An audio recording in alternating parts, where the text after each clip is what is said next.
Of course, in such conditions one gets stabbed. The Queen is delighted. Queen, 1 second of attention. The Emperor Rudolph, sorcerer and alchemist.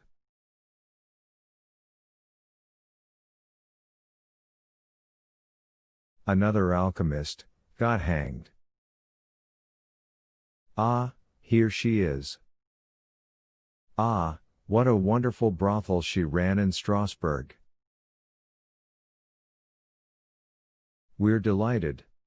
A Moscow dressmaker, we all love her for her inexhaustible fantasy. She kept a shop and invented a terribly funny trick, drilled 2 round holes in the wall.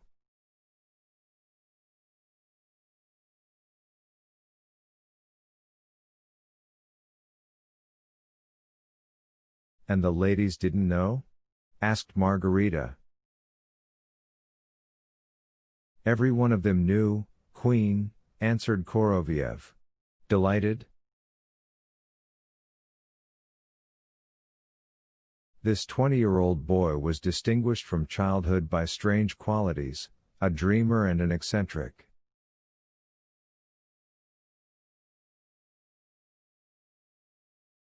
A girl fell in love with him, and he went and sold her to a brothel. A river came streaming from below, and there was no end to this river in sight. Its source, the enormous fireplace, continued to feed it. Thus 1 hour passed and a second commenced. Here Margarita began to notice that her chain had become heavier than before.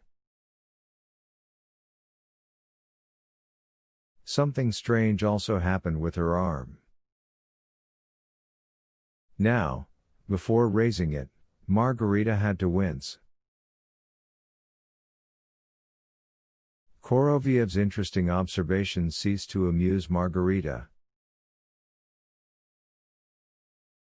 Slant-eyed Mongolian faces, white faces and black became undifferentiated to her, they merged at times, and the air between them would for some reason begin to tremble and flow.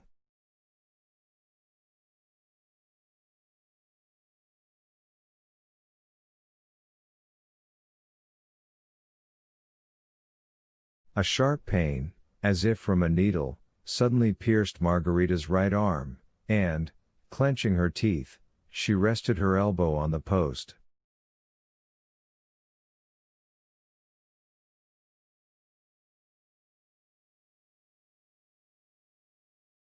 Some rustling, as if from wings against the walls, was now coming from the ballroom, and it was clear that unprecedented hordes of guests were dancing there, and it seemed to Margarita that even the massive marble, mosaic and crystal floors of this prodigious room were pulsing rhythmically.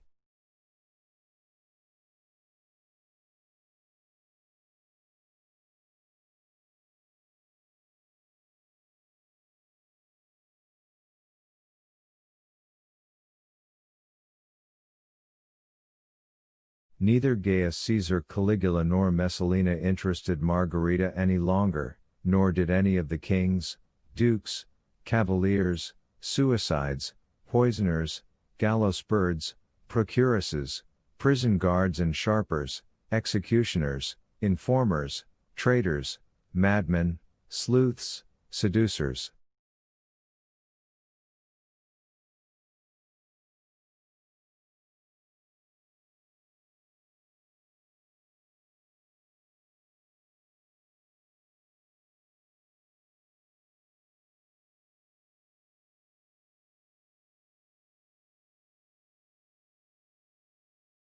All their names became jumbled in her head, the faces stuck together into one huge pancake, and only a single face lodged itself painfully in her memory, the face, framed in a truly fiery beard, of Malyuta Skuratov.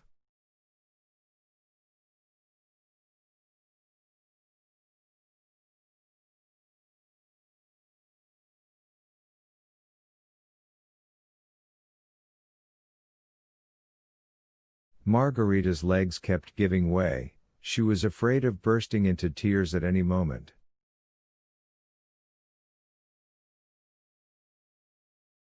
The worst suffering was caused by her right knee, which was being kissed. It became swollen, the skin turned blue, even though Natasha's hand appeared by this knee several times with a sponge, wiping it with something fragrant.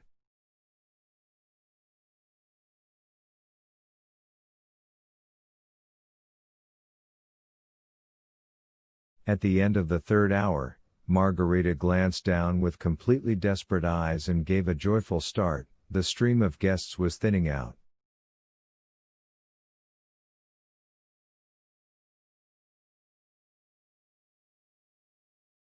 Balls always assemble according to the same laws, Queen, whispered Koroviev.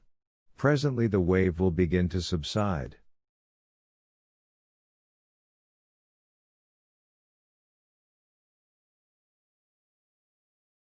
I swear we're enduring the final minutes. Here's the group of revelers from Brocken, they always come last. Yes, here they are. 2 drunken vampires, that's all? Ah, no, here's one more, no, 2. The last 2 guests were coming up the stairs. It's some new one, Koroviev was saying, squinting through his lens. Ah, yes, yes.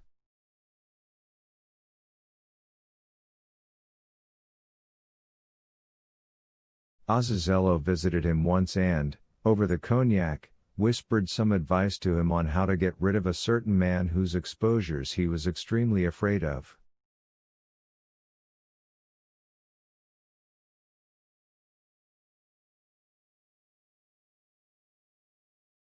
And so he told an acquaintance who was dependent on him to spray the walls of the office with poison.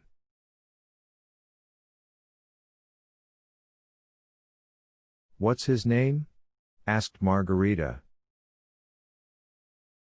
Ah, really, I myself don't know yet, Koroviev replied. We '11 have to ask Azazello.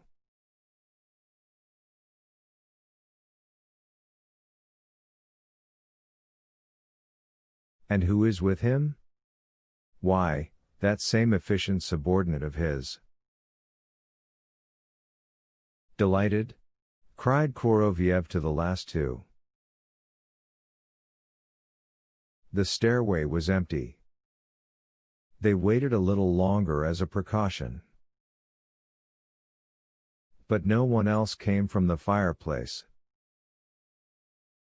A second later, without knowing how it happened, Margarita found herself in the same room with the pool, and there, bursting into tears at once from the pain in her arm and leg, she collapsed right on the floor.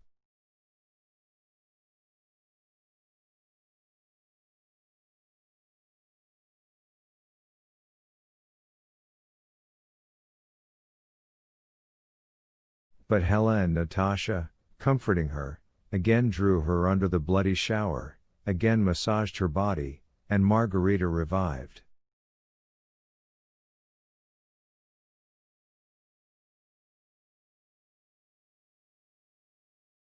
There's more, Queen Margot, whispered Koroviev, appearing beside her. You must fly around the rooms, so that the honorable guests don't feel they've been abandoned.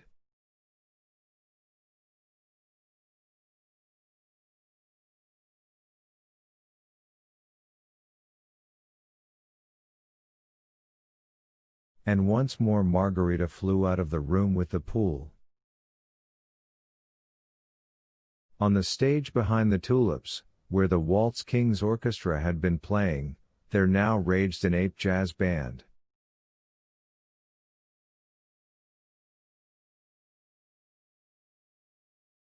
A huge gorilla with shaggy side whiskers, a trumpet in his hand, capering heavily, was doing the conducting.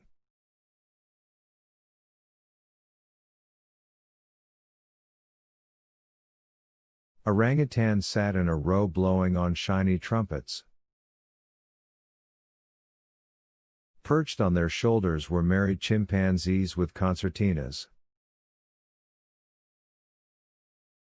Two hamadryads with manes like lions played grand pianos, but these grand pianos were not heard amidst the thundering, squeaking and booming of saxophones, fiddles and drums in the paws of gibbons, mandrills and marmosets.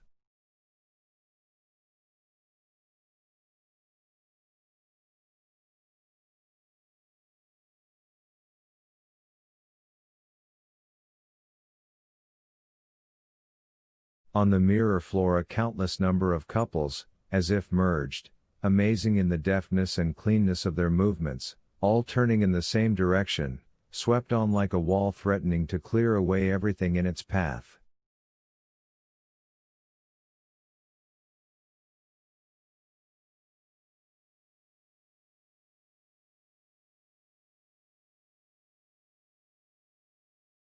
Live satin butterflies bobbed above the heads of the dancing hordes, flowers poured down from the ceiling.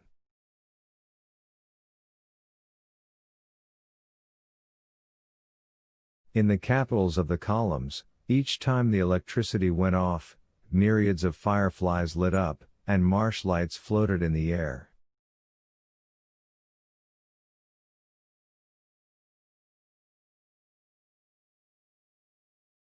Then Margarita found herself in a room with a pool of monstrous size bordered by a colonnade.